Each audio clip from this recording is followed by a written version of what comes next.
আর কি নৃশংস মা বাবা, দেখুন এই যে সেই মা বাবা, কন্যা সন্তান হওয়ায় কন্যা সন্তানকে কুয়োর মধ্যে ফেলে খুন করার চেষ্টা। নদিয়ার ধুবুলিয়ার বেলপুকুর কলোনিতে সদ্যজাতর বাবাকে আটক করে জিজ্ঞাসাবাদ। 2 ছেলে 2 মেয়ের পর ফের কন্যা সন্তান হওয়ায় খুনের চেষ্টার অভিযোগ এই নৃশংস মা বাবা। সদ্যজাত এখনো বেঁচে আছে, সে ভর্তি হাসপাতালে।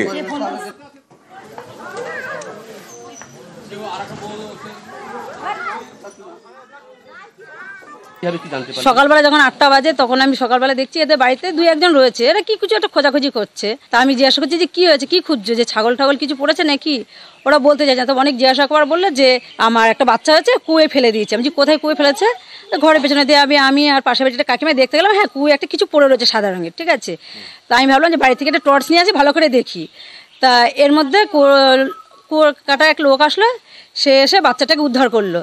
এখন মনে হচ্ছে যে হয়তো কন্যা সন্তান হয়েছে বলেই ওরা মেরে ফেলার চেষ্টা করেছিল, সে কারণেই ফেলে দিয়েছে। এখন কি কারণে ফেলেছে সেটা বলতে পারবো না।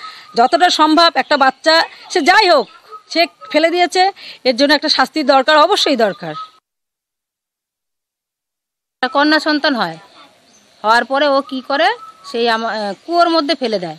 তখন আমি কি করি, ও বলল যে না তুলতে হবে না, হ্যাঁ দিয়ে তখন আমি কি করি, আমি বললাম না তুমি তো এটা খুব অন্যায় করেছো। তখন আমি লোকজনকে, পাড়ার লোকজনকে ডেকে তারপর ওই বাচ্চাটাকে, কন্যা সন্তান হয়েছিল, ওকে ডেকে তারপরে তোলার ব্যবস্থা করি। তারপর আমি হাসপাতালে নিয়ে যাই। তারপর পুলিশ জানতে পেরে থানার থেকে এসে পুলিশ আমার দেওরকে তারপর ধরে নিয়ে যায়। আর হাওড়ার মানুষের সমস্যা দেখাবো। জমা জলে দুর্ভোগ, নিকাশি নালা বন্ধ, আর তাই রাস্তায় জমেছে ড্রেনের জল। হাওড়া শহরের অম্বিকা কুণ্ডু লেনে চরম দুর্ভোগ। কেন এরকম অবস্থা দেখুন।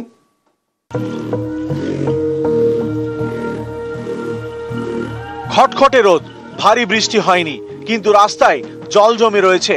জল পেরিয়ে চলছে যাতায়াত। জলযন্ত্রণার এই ছবি হাওড়া শহরের। এখানকার অম্বিকা কুণ্ডু লেনে জল জমে রয়েছে। ড্রেনের জল উপচে রাস্তায় উঠে এসেছে। নোংরা জল পেরিয়ে চলছে যাতায়াত। স্থানীয়দের দাবি 1 মাস ধরে এই দুর্ভোগ চলছে। এর জেরে নানান রোগও হচ্ছে। ড্রেনের জল ফুলে উঠছে, ঝর্ণা বৃষ্টি না, অথচ 1 মাস ধরে জল রাস্তায় দাঁড়িয়ে রয়েছে। অনেকটাই সমস্যায় পড়তে হচ্ছে, অ্যালার্জি হয়ে যাচ্ছে এই পায়ে জল লাগলেই। নর্দমা তো মানে কি বলবো, জাম হয়ে থাকে। আর দেখবে সপ্তাহে 1 দিন পরিষ্কার করে, আর জল তো জমে যায়, রাস্তাঘাটে চলাফেরার খুব অসুবিধা হয়ে যাচ্ছে। হাওড়া পুরসভার 48 নম্বর ওয়ার্ডে অম্বিকা কুণ্ডু লেন। সাঁতরাগাছির কাছে এই এলাকায় জলযন্ত্রণা। এখানকার নিকাশি নালা সাঁতরাগাছি ঝিলের সঙ্গে যুক্ত। সেই নালার মুখ এখন বন্ধ। কোনা এক্সপ্রেসওয়েতে সাঁতরাগাছি ব্রিজের কাছে নতুন ব্রিজ তৈরি হচ্ছে। সেই কাজের জন্য নিকাশি নালা বন্ধ করেছে জাতীয় সড়ক কর্তৃপক্ষ। এর জেরেই দুর্ভোগে পড়েছে প্রায় 300 পরিবার। রাস্তায় জল জমা শুরু হলে কেউ কেউ বাড়ির সামনে ইট পেতেছিলেন, এখন সেই ইটও জলের তলায়। বাড়ির ড্রেনের জল পাস হচ্ছে না, 1 মাস ধরে এরকম হয়ে রয়েছে। আমাদের এই নোংরা জল পার করে সবাইকে যেতে হচ্ছে, অসুস্থ হয়ে যাচ্ছে, গা হাত ফুলে যাচ্ছে। কর্পোরেশনে ফোন করা হচ্ছে, কিছু সুরা হচ্ছে না। ন্যাশনাল হাইওয়ে অথরিটির সাথে আমরা একদিন জয়েন্ট ভিজিট করেছিলাম এবং সেখানে আমরা ওদের স্পেসিফিক জায়গাগুলো দেখিয়ে দিয়েছিলাম, যে যে জায়গায় ড্রেনের মানে ব্লকেজ হয়েছে বা ওনাদের কাজের জন্য। আমরা বলেছি সামনে বর্ষা, ওনাদের কাজ ওনারা নিশ্চয়ই করবেন, কিন্তু তার জন্য যাতে হাওড়ার মানুষ সাফার না করে সেটা ওনাদের দেখতে হবে। সেটা ওনারা অলরেডি কাজ করতে শুরু করেছেন, আমি আশা করছি তাড়াতাড়ি মেরে যাবে ওটা। এই বিষয়ে জাতীয় সড়ক কর্তৃপক্ষ জানিয়েছে ব্রিজের কাজ করার জন্য নালা বন্ধ করা হয়েছিল। পুরসভার সঙ্গে কথা হয়েছে, দ্রুত নিকাশি নালা খুলে দেওয়া হবে। হাওড়া থেকে রাজু ভুঁইয়ার সঙ্গে দেবাশিস চক্রবর্তী, নিউজ 18 বাংলা। এই হলো পেট্রাপোল বেনাপোল সীমান্ত। আর এই সীমান্তে লিঙ্ক সমস্যায় এখন ব্যবসা বন্ধ। 350-400 কোটি টাকার ক্ষতি বলে আশঙ্কা। লিঙ্ক সমস্যায় 100 থেকে 150 গাড়ি পণ্য পরিবহন। 28 এপ্রিল থেকে লিঙ্ক সমস্যায় বিপত্তি। সমস্যা জানিয়ে অর্থমন্ত্রীকে চিঠি পেট্রাপোল ক্লিয়ারিং এজেন্টের। পেট্রাপোল এটা সার্ভার ডাউন আছে, লিঙ্ক ফেলিওর আছে, এটা কাস্টমসের, এখনো কেউ কোনো গভর্নমেন্ট এজেন্সি এটা বলতে পারছে না কোন অ্যাঙ্গেলে কোথায় কি অবস্থা এটা সমস্যা আছে, কোন জায়গায় কি ফল্ট হয়েছে সেটা কিন্তু কেউ ফাইন্ড আউট করতে পারেনি। কাস্টমসের কোনো সমস্যা হতে পারে, এদের রাউটারের কোনো প্রবলেম হতে পারে। তো আমরা গত 6 দিন ধরে এটা ভুগছি।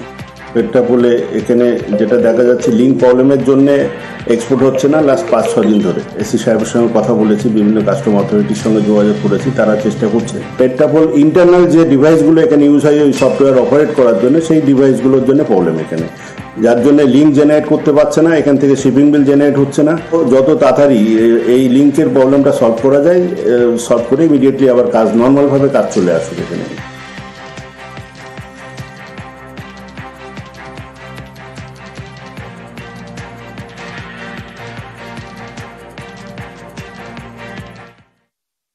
সীমান্তে রূপোর গয়না পাচারের ছক, আর সেই রূপোর গয়না পাচার রোখা হলো। রূপোর গয়না পাচারের ছক সীমান্তে বানচাল করা হলো। বাংলাদেশে গয়না পাচারের সময় বিএসএফ এর জালে এক। স্বরূপনগরের তারালি সীমান্তে গয়না সহ পাকড়াও পাচারকারী। বাইকে ট্যাঙ্কের নিচে লুকিয়ে গয়না পাচারের চেষ্টা। 10 কেজি 830 গ্রাম রূপো, যার প্রায় বাজার মূল্য 8 লক্ষ টাকা।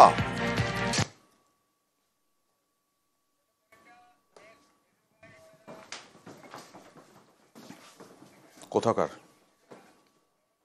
এটা দেখুন, রাস্তা, বাস স্ট্যান্ড সমস্ত দখল করে বালি, চিপস সব ফেলা হচ্ছে। ঘাটালের বিবেকানন্দ বাস টার্মিনাল, এই দেখুন ছবি। রাস্তা, বাস স্ট্যান্ড দখল করে ইমারতি দ্রব্যের ব্যবসা। পথ চলতি মানুষ, গাড়ি যাতায়াতে খুব সমস্যা। দ্রুত ব্যবস্থা নেওয়ার আশ্বাস খড়ার পুরসভার। কেন এতদিন ধরে এরকম ভাবে ফেলা হচ্ছে? রাস্তায় বিভিন্ন জায়গায় আমরাও পুলিশকে বলেছি, আমরা স্থানীয় প্রশাসনকে বলেছি, স্থানীয় পঞ্চায়েত প্রতিনিধিদেরকে বলেছি, পৌর প্রতিনিধিদেরকে বলেছি, কিন্তু কোথাও কিছু কাজ হয়নি। এখানে কেন একবার আপ টু মনসুকা পর্যন্ত গাড়ি ঘোরাবার পর্যন্ত জায়গা নেই কোথাও। দুর্ঘটনা ঘটছে এর জন্য। হ্যাঁ ঘটছে, এই জন্য প্রশাসন উদাসীন, প্রশাসন চোখ বুঝে থাকে, ওরা দেখেও দেখেনি, এরকমভাবে চলছে। আগেও ব্যবস্থা নেওয়া হয়েছে, আবার যদি এখন করে থাকে তাহলে আমরা দ্রুত তাড়াতাড়ি ওগুলো সরানোর ব্যবস্থা করব। এই তো জানতে পারলাম, আমরা তাড়াতাড়ি ওটা ব্যবস্থা করব যাতে সবাই তুলে নেয় এখান থেকে, রাস্তার জন্য ক্লিয়ার করে। ইট বালি টঞ্চি এমনভাবে ফেলে রেখেছে, যাতায়াতে প্রচণ্ড অসুবিধা হচ্ছে। প্রশাসনকে বহুবার বলা হয়েছে, পৌরসভাকে বহুবার জানানো হয়েছে, তার সত্ত্বেও কোনো ব্যবস্থা নেয়নি। যাতে পৌরসভা ওইগুলো সরিয়ে নেওয়ার ব্যবস্থা করলে জনগণের পক্ষে উপকৃষ্ট হয়। মানুষের সচেতনতা তো বিন্দুমাত্র নেই। উলুবেড়ি আর আসানসোলে পুরসভার অনুমতি ছাড়াই এরকম ভাবে ভূগর্ভস্থ জল তোলা হচ্ছে। পুরসভার কোনো অনুমতি নেই, কিন্তু ভূগর্ভস্থ জল তোলা হচ্ছে, মাটির নিচ থেকে জল তুলেই ফেলা হচ্ছে। এরপরে কতটা সর্বনাশ আসতে পারে কেউ কল্পনাই করতে পারছেন না। আবাসনে পুরসভার জল সংযোগ না থাকার অভিযোগ, আর তাই ভূগর্ভের জল ব্যবহারের দাবি আবাসিকরা করছেন। বাধ্য হয়ে জল কিনছেন আবাসনের বাসিন্দারা।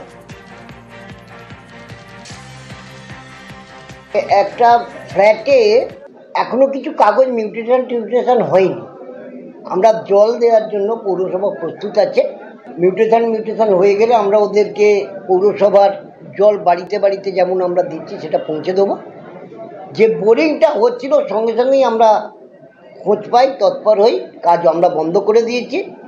ভূগর্ভস্থের কোনো জল তোলা যাবে না, এটা রাজ্য সরকারের সিদ্ধান্ত, এটা কেন্দ্রীয় সরকারের সিদ্ধান্ত। জল না থাকলে যা হয় বোরিং করছেন আপনারা, এটা করতে হচ্ছে আমাদের। বোরিং তো পুরো এলাকায় পুরো নিষিদ্ধ জানি, কিন্তু করেও তো বন্ধ। জল কি পাচ্ছেন? নিয়মিত জল পাচ্ছেন না পৌরসভা থেকে? পৌরসভা থেকে তো কয়েকদিন আসলো, তো পৌরসভা থেকে গাড়ি কয়েকদিন আসলো, এসে দেখি আবার বন্ধ হয়ে গেল। পৌরসভায় আপনি জানিয়েছিলেন যে আপনাদের জল সমস্যা? হ্যাঁ, জানানো হয়েছিল মনে হচ্ছে। কি পৌরসভা থেকে পারমিশন নিয়ে আছে আপনার? সেটা আমি ঠিক বলতে পারবো না ভাই।